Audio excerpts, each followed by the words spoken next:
On today's show, the future of Alex Ovechkin after his current contract, and are the Capitals players concerned about their play as we head towards the playoffs? I'll discuss next on this edition of Locked On Capitals.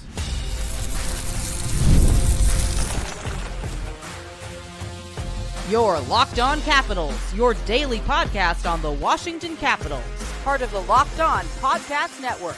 Your team every day.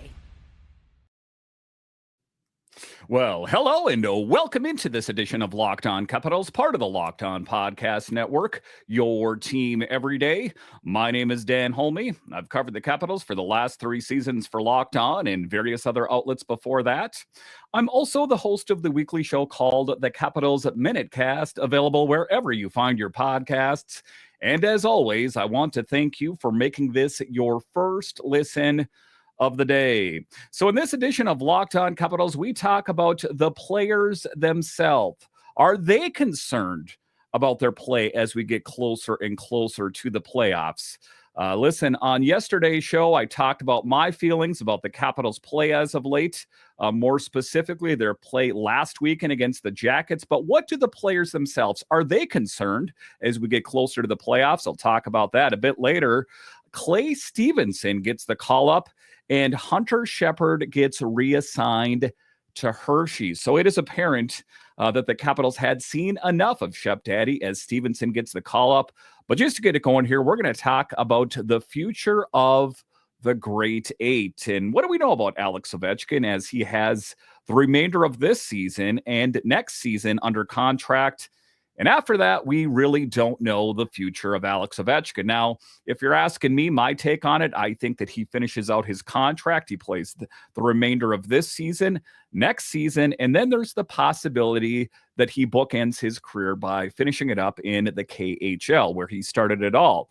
Now, on a recent episode of the Pat McAfee show, he was on the plane and he introduced all the different players. And one of the questions that was asked of the Great Eight is what is his long-term plans? Is there any plans of signing an extension with the Capitals? So let's dive into that in this very first segment here. And one of the things that happens when you reach these great milestones is you get put on a bit of a press junket, they call it, where, you see him on Good Morning America, and there was the possibility of him being on The Tonight Show and all these different things. And, some of the things Alex Ovechkin has done and some of the things he has not done, I guess maybe it's Alex himself or his representation, his publicist saying, hey, let's do this show. Let's not do this show. But today he was on ESPN's Pat McAfee show, straight from the Capitals team plane. If you didn't get a chance to see it, there was a link on the Capitals social. Pretty entertaining. Just 8 days after scoring .895 of breaking Wayne Gretzky's NHL goal record. What a moment that was for hockey fans everywhere, and why the media like Pat McAfee and these kind of shows are clamoring to get more information from Alex Ovechkin. And it's a bit redundant. It's a bit repetitive. How did you do it? What are your feelings going forward? These kind of things. And I think that some of the questions that Alex Ovechkin has to answer are a bit difficult. I don't think that Alex Ovechkin will go, yeah, guys, after this contract, I am out of here. I've had enough. I've caught and passed Wayne Gretzky. What else do I really need to accomplish? But these guys like Pat McAfee and these different shows, they have to ask the questions that everyone wants to hear. Now, during his time on the show, Ovechkin not only introduced the Capitals roster. It was pretty funny. It looked like it was on his cell phone, and he went from player to player to player.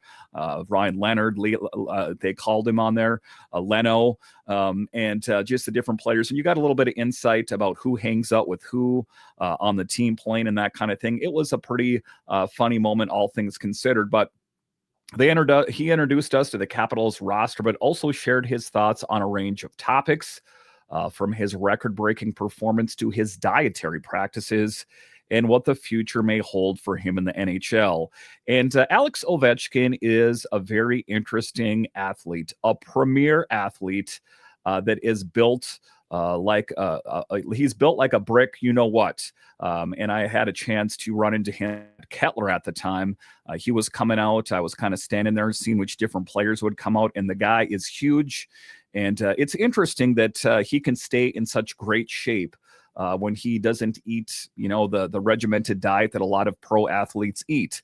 He's not afraid of drinking Coke and spaghetti and his Subway sandwiches and his Cheetos, these kind of things. That he is an interesting character in that regard. Maybe kind of shows his age a little bit. That like, hey, that time of trying that hard was in my past. But it was an interesting question, like I mentioned earlier here, about his contract and the possibility of a contract extension. And, before Alex Ovechkin had caught and passed Gretzky, I thought that there is the possibility that maybe there would be an extension because let's be honest, entering into this season, there was still a lot of questions if Ovechkin would in fact catch and pass Gretzky. So when McAfee asked him about his longevity in the game, Ovechkin said, quote, "Well, I have one more year and we'll see what's going to happen. I love the team. I love being around the boys. As long as I can, I'll try to stick around with my great body, how you said, in the NHL. So we'll see," unquote. And, like I said off the top, I really would be surprised if he does sign an extension. He's 39 this season. Next season, of course, he'll be 40 years old. And then really, what else does he have to prove? I guess if there's maybe a reason for him to stick around is if the Capitals, get eliminated early in the playoffs this year, or, maybe there's the perception out there that the Capitals are on the cusp of great things. And what other great things can Alex Ovechkin really accomplish? One of the biggest knocks on Alex Ovechkin before this team won a Stanley Cup in 2018 is like, yeah, the Capitals are a good team, but that team isn't good enough to win a cup.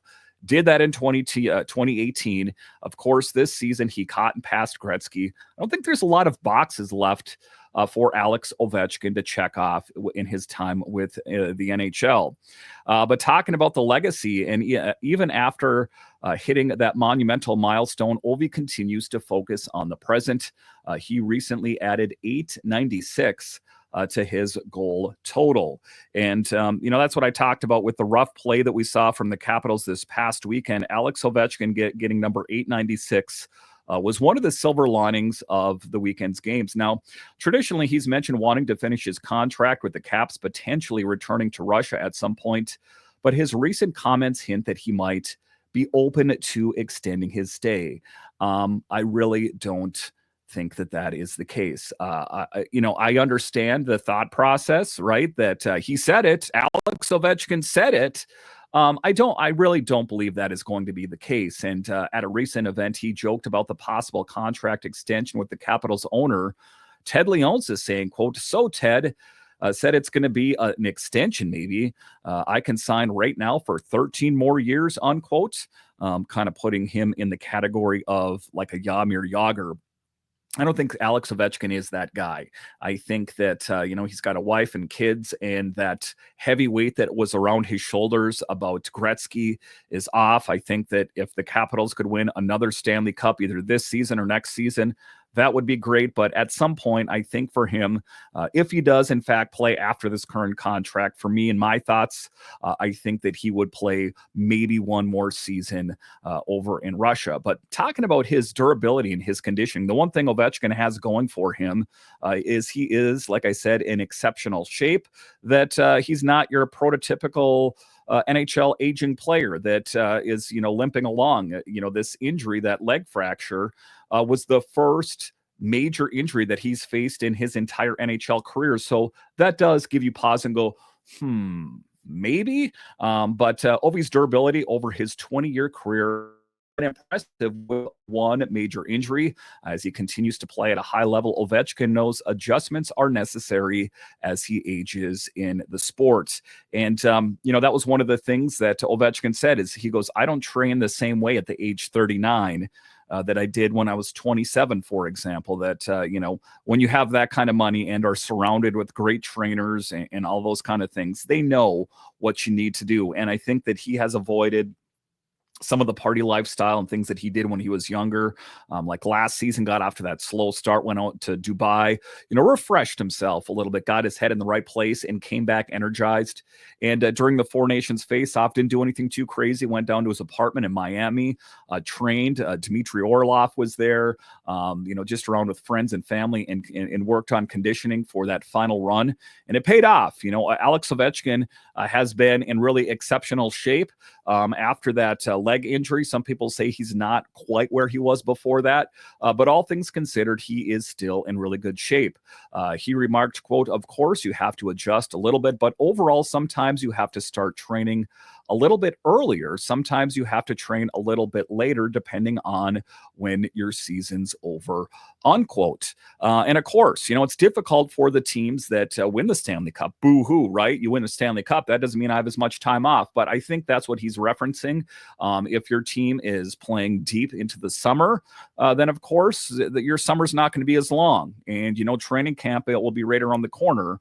But that dedication to his conditioning was certainly visible this summer when he was spotted enjoying some beach volleyball in Turkey, shirtless. And that was a funny moment as well. Last summer, there was a picture of Alex Ovechkin shirtless with what appeared to be a potbelly, to use an old term. And his wife was quick to point out, going, that's not a real picture. And then she posted a picture of him in some shorts, looking like his typical self, rather fit. So it's interesting as Alex Ovechkin gets older and the milestones are peeling off, that there's a lot of questions about his future. But again, if you're asking me, I think he finishes up his current contract and maybe one more season in the KHL before he hangs it up for the last time. All right, so coming up here after the break, we will talk about Clay Stevenson. Many people perceive him to be the long-term answer in net for the Capitals. Listen, Hunter Shepard got the call up in his first NHL game of this season. Well, it wasn't too pretty. And to be clear here, it wasn't totally his fault, but it's quite apparent that what we saw out on the ice, the Capitals had seen enough. What does Clay Stevenson mean for the Capitals? I'll discuss straight ahead.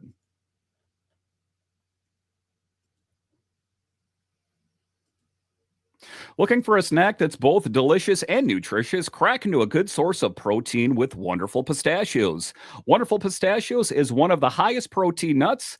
Each 1 ounce serving has 6 grams of protein, giving you over 10% of your daily value. Plus, they're packed with fiber and better for you unsaturated fats to help you keep feeling fuller longer. Now, personally, I love the no shells variety. It's the perfect grab and go snack for busy days.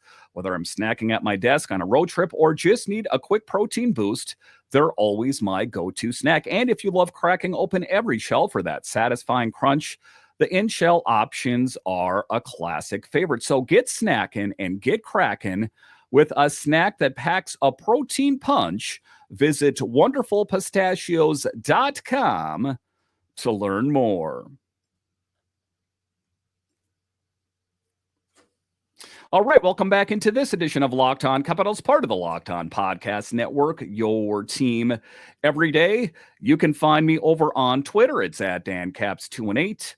You can find the show on Twitter. It's at Locked On Caps. So talking about Clay Stevenson gets his opportunity on the big team, maybe even if it's just for a limited time, that he is going to now be the backup for Charlie Lindgren. Hunter Shepard is the guy that traditionally in the last couple seasons gets the call up if there's any type of injury. And in his first appearance with the Capitals this season, it was ugly. A 7-0 loss. And, again, I guess maybe I look at things a bit differently. You got to take a look at the advanced metrics. I'm not here to say that Hunter Shepard played a great game by any stretch, but the defense, if you look at it, the giveaways, that kind of thing was subpar. But that's rather here nor there. The Capitals organization decided that they had seen enough of Hunter Shepard on the big team for right now anyway. He was reassigned back down to Hershey, and Clay Stevenson, who is perceived to be the long-term answer. And I say long-term answer. That's kind of hard to wrap your head around considering Logan Thompson's new deal and Charlie Lindgren's new deal. But before that, that was the perception, was that Clay was going to be the long-term answer in that. But the Capitals did a thing today, shaking things up between the pipes, calling up Clay Stevenson from the Bears. This move comes as the team looks to address the recent struggles in net, particularly with Logan Thompson's injury that has sidelined him for over a week. And, you take a look at Logan Thompson, that even when he is full go, as full go as possibly be, I think that Charlie Lindgren starts the playoffs just because, say it's game one of the playoffs and Logan Thompson hasn't played in some time. I don't think that's putting Logan in a good position. I don't think that's putting the Capitals in a good position. So I think that at least in the immediate future here, short-term to midterm future plans here, I think it is going to be Charlie Lindgren, and I think it's going to be Clay Stevenson backing him up. Now, you take a look at it, I think that Charlie's going to carry the bulk of the mail, of course. But Clay Stevenson is a viable option as a backup if called upon. Now, this move comes to look to address the recent struggles. Thompson did hit the ice on his own for some skating on Sunday, but it's clear he's still got quite a bit of work ahead of him before he can make his return. So he skated around, but before he can start getting into quote unquote game action, it has to get signed off by team doctors and that kind of thing. So I still think he's a bit a ways out. And at what do we know? Is that the Capitals have the game on Tuesday against the Islanders. We got a game against the Penguins, and then it's off to the playoffs. Now, defensive struggles continue. It's been a tough stretch on the defense as the Capitals have allowed 3 or more goals in 11 consecutive games. Now, unfortunately, no goaltender has managed to pull off a save percentage over 900 since back on March 22nd. And it's easy to throw daggers and darts at Hunter Shepard like, oh my God, 7-0. But just, what I'm talking about, the Capitals have allowed 3 or more goals in 11 consecutive contests. And how many games did Hunter Shepard play in? 1. So it's kind of like I've talked about on the show. It's like a backup, a quarterback that you don't get a lot of opportunity to impress. But when you do get that opportunity, you better impress or you're horrible. I think that that is the case with Hunter Shepard, because if you look at his full body of work, it's quite impressive. Now, Charlie Lindgren has held the starting position during this period, but with Thompson out, the situation has been less than ideal. And, it's an interesting thing for Charlie Lindgren as he signed, a shorter deal than Logan Thompson did. And he didn't get as much money as he probably could have on the open market this summer, but he kind of knew this was coming. Like I've said it on the show before, if you're an everydayer, that, last season, Darcy Kemper was supposed to be the big guy. But guess what? Charlie Lindgren rode in on his horse to save the day. He's kind of reliving that role yet again. Now, Hunter Shepard got a shot at the crease, but struggled, allowing 7 goals on just 24 shots in a blowout loss to the Columbus Blue Jackets. And, in that game, I think that they were looking for a scapegoat. I think they were looking for a fall guy. And how about the third string netminder for the Capitals to take the fall? I know he was the guy between the pipes, but what I'm trying to say is it's not exclusively his fault. So introducing Clay Stevenson, if he needs an introduction, let's talk about Clay. He's had a solid season in Hershey with an 18-6-4 record and an .888 save percentage over 33 games. Not too bad. But what did we learn about Hunter? It doesn't necessarily translate to the NHL. It can. What did we see from Jet Greaves? He played with Cleveland just, not too long before he was in net facing the Capitals. That sometimes it does translate, but we've seen glimpses of what he's capable of, especially considering he posted a .922 save percentage and a 2.06 goals against last season. Now, while he hasn't made his NHL debut yet, it sounds like he might get that opportunity soon, potentially starting one of the next 2 games. And, you take a look at it.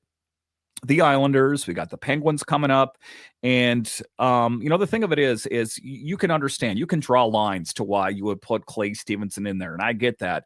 But this team really needs to pull off a win before we make it to the playoffs. If it's, if it's a loss to Columbus, 2 losses to Columbus, and it's a loss to the Islanders and the Penguins, that's going to be quite a bit of negativity. That's going to be quite a negative stink in that locker room.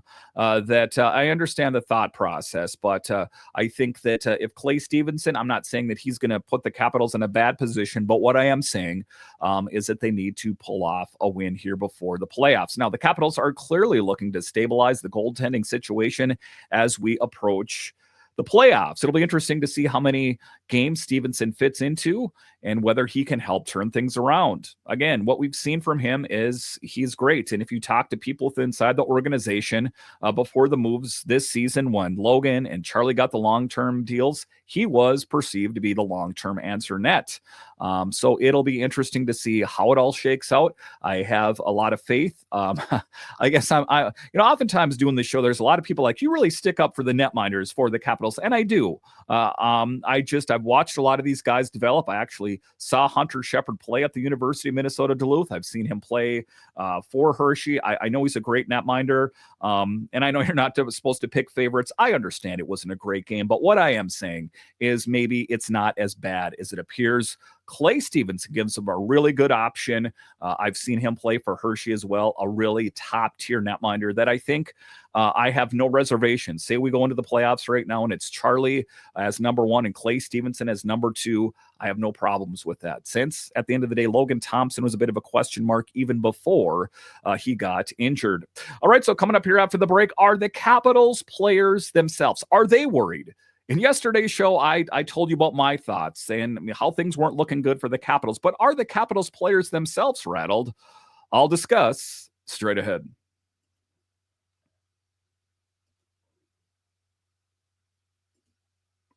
Scaling your business requires the right expertise at the right time. With Upwork, you can find specialized freelancers in marketing, development, design, and more, experts ready to help you take your business to the next level. Upwork gives business flexibility by connecting with top freelance talent across multiple industries, including IT, AI, web development, and marketing. Whether you need extra hands for a project or a long-term partner, Upwork makes hiring simple and affordable. If you need help with a marketing campaign, Upwork can connect you with a freelance expert who delivered incredible results. Posting a job is free and simple, and within a day with multiple qualified candidates to choose from. Instead of hiring full-time, Upwork helps you find affordable top-tier freelancers to scale my business efficiently. Visit Upwork.com right now and post your job for free. That's UPWORK.com, Upwork.com, to connect with top talent and grow your business today.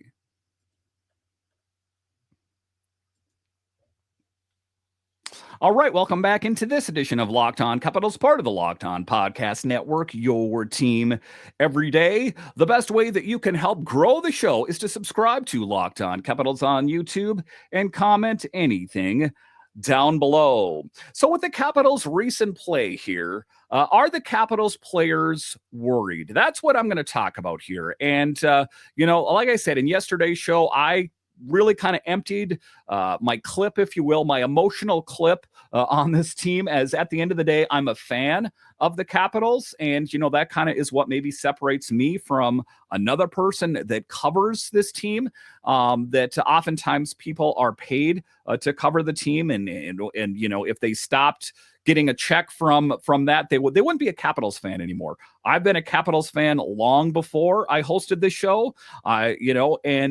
Even if there's a point someday way down the road that I don't, not saying that that's going to be the case, but what I'm saying is that even if I didn't host this show, I would still be a fan of this team. So if I get a little emotional, like in yesterday's show, and I really kind of just lay it all out there, it's because I'm not just covering this team for Locked On. I am a fan of this team. And that's a lot different than writers, the guys that work for the AP and these kind of different things where they're supposed to look at it as a job, maybe not necessarily fans. They might be fans, but in a lot of cases, I talk to these people, and I worked with the Capitals, I worked with the Predators for a while. That they're professional journalists. In my case, I cover this team for you guys, but I am a fan.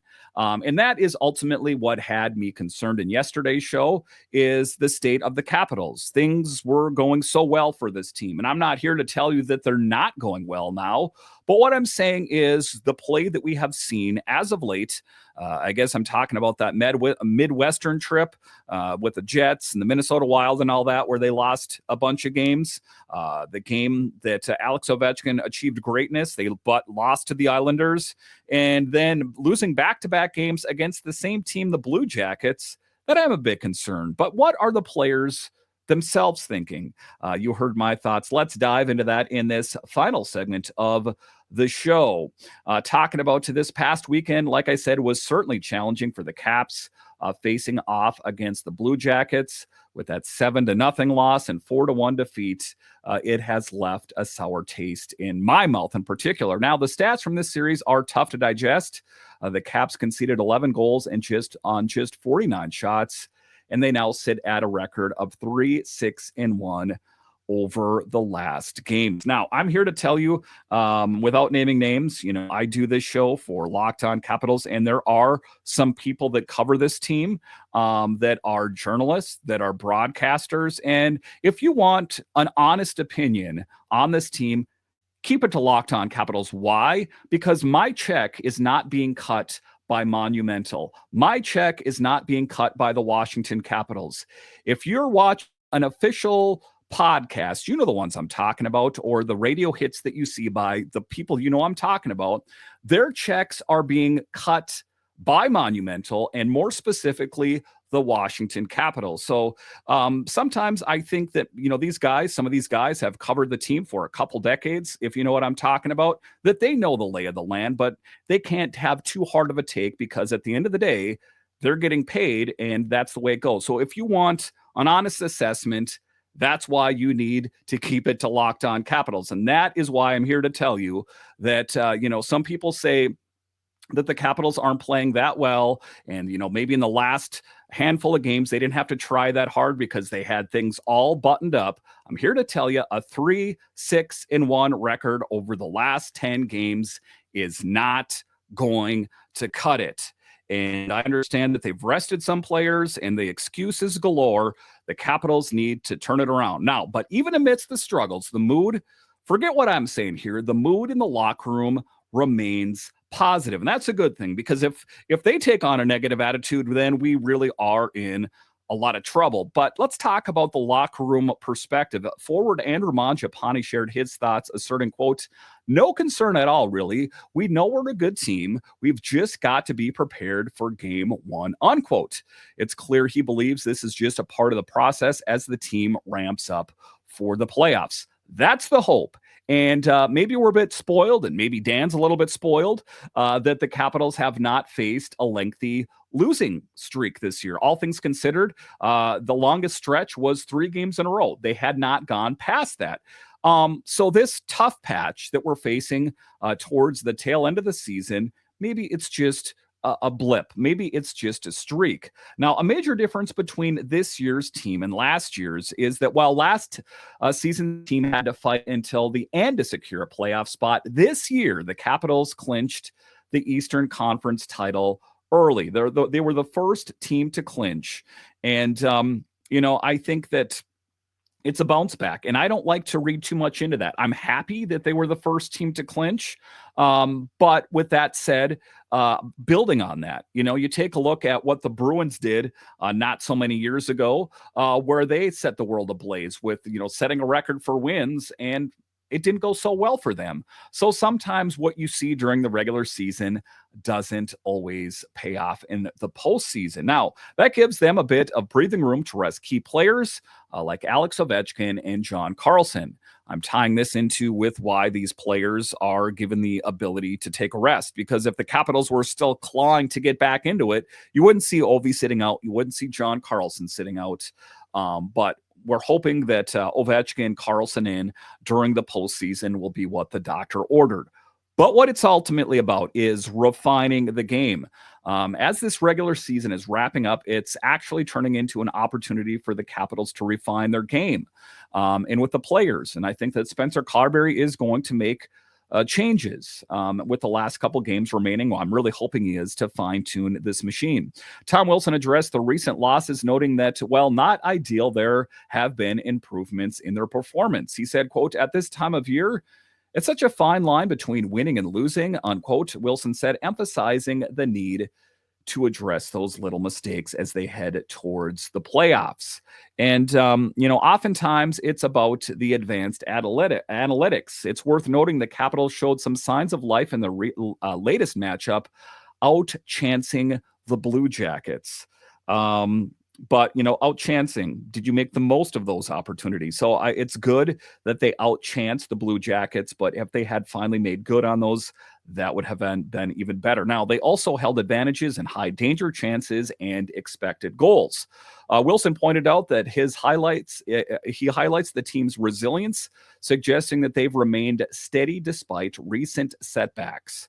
And all things considered, they have been fairly steady, and they did the thing they needed to do. They locked it up. They got, they punched their ticket for the playoffs. At the end of the day, maybe there's a feeling of just like, hey, let's not be too hard on them. They did the thing, and let's not judge them till they make it to the playoffs. Again, they may prove me wrong. They might prove other people wrong, and they might go on a heater and just really, drive it deep. Maybe they'll make it to the Stanley Cup final. The thing I know for sure is that we can't have the same Capitals team that we've seen the last couple games in the playoffs. And Carbery, the man himself, also weighed in, acknowledging the efforts of the team while being candid about the need for continued improvement as they gear up for the postseason. He noted that despite a 4-1 loss, the team did a solid job controlling the game and generating scoring opportunities. And, that's really kind of trying to polish because in particular, the last couple games against the Blue Jackets was rough. And, you know what I'm talking about there, that there wasn't clean passing. There was giving up the puck, those kind of things. But if you look at the advanced metrics, they do appear that the Capitals were generating chances. Now, as we wrap up this episode, that's what I'm talking about. The players, I'm talking Wilson, I'm talking Chychrun, these kind of guys, that they are feeling like this team is in a good position. And like I said in yesterday's show, they are professional athletes. That is the attitude that they need to take. For me, I'm trying to stick my finger to the wind. I'm trying to do the sight test that, you can tell me this team is playing really great, but when I look at the box score and when I look at how this team has been playing, that I hope that I'm wrong. And I hope that somewhere in the middle between the Capitals' overt optimism and my somewhat pessimistic view of things, that somewhere in the middle of all of that is a successful team that can make a deep push. Because it hasn't been too long since last season when they backed into victory and make it into the postseason by qualifying in the last game. That what happened? They got eliminated. They got swept by the Rangers. That is not what I want for this year's team. This team has built a lot. A lot of players have put up career numbers this year. Alex Ovechkin has had a historic season that it would be very deflating for them to get swept or even to be eliminated in the first round in some form or fashion. That my belief, my hope for this team has not wavered, that it is the Stanley Cup Finals or bust. I'm not talking about the first round. I'm talking about the Stanley Cup Finals, or it's a failed season as far as I'm concerned. And that might be a bit of a hard take, but that's how I feel. What they've amassed, what they've accomplished, the career numbers, they need to achieve truly great things, in my opinion, for this season to be considered successful. All right, once again, I want to thank you for joining me on this edition of Locked On Capitals, your only daily year-round podcast covering the Capitals. And I want to thank all of you that listen on the audio side and watch this on YouTube. You are what makes this show successful. When you're done here, head on over to Locked On NHL, as they have you covered 5 days a week, available wherever you find your podcasts and on YouTube. All right, once again, I want to thank you for joining me on this edition of Locked On Capitals, part of the Locked On Podcast Network. It is your team every day. My name is Dan Holme, and I'll talk to you again next time.